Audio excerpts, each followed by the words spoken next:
Voici une petite partie des vœux que le gouvernement Di Rupo nous réserve. Alors, au niveau des jeunes, le stage d'attente, on en a déjà parlé un petit peu, sera remplacé par un stage d'insertion, qu'ils appellent ça. Donc la durée de cette période, où un jeune est en fait sans revenu, passe de 9 mois à 12 mois. Dans les faits, le jeune sera soumis à 3 évaluations pendant cette période. Si elles ne sont pas toutes positives, il n'aura pas le droit à l'allocation d'attente après ces 12 mois.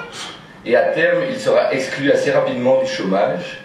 Et pour survivre, il devra se diriger vers un service du CPS de sa commune.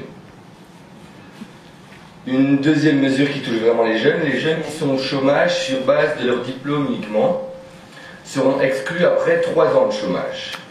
Alors rien qu'avec cette nouvelle mesure, et vu le manque d'emplois disponibles, on peut déjà annoncer qu'en 2015, l'exclusion de près de 50 000 chômeurs, principalement des jeunes. Troisième mesure qui touche très concrètement les jeunes, la dégressivité des allocations est renforcée et les contrôles seront accrus.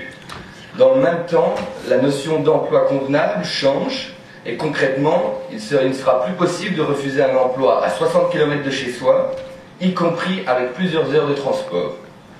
C'est un énorme pas en arrière qui aura des conséquences tant au niveau de la santé qu'au niveau de la vie familiale et sociale.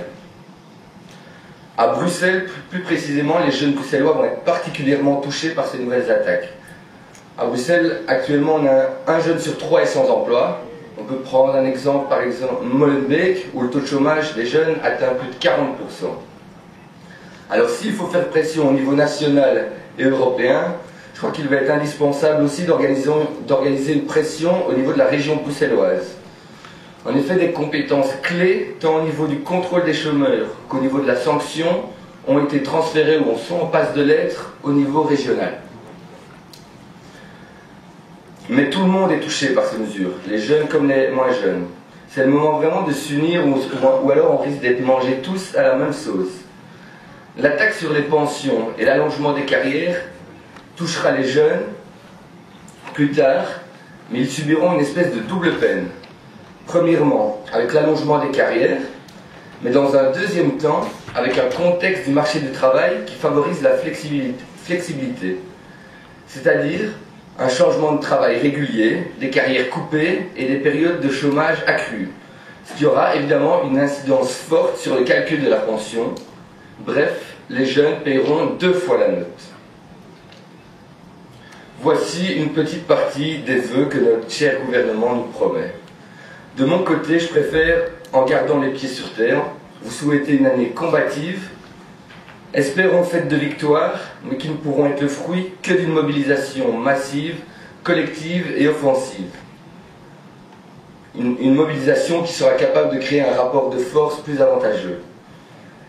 En cette période charnière, il me semble important de lier une éducation permanente avec ce que j'appellerais une action permanente. Action permanente dont le prochain rendez-vous sera le 30 janvier. Alors pour le 30 janvier, tous ensemble, en grève générale et dans la rue.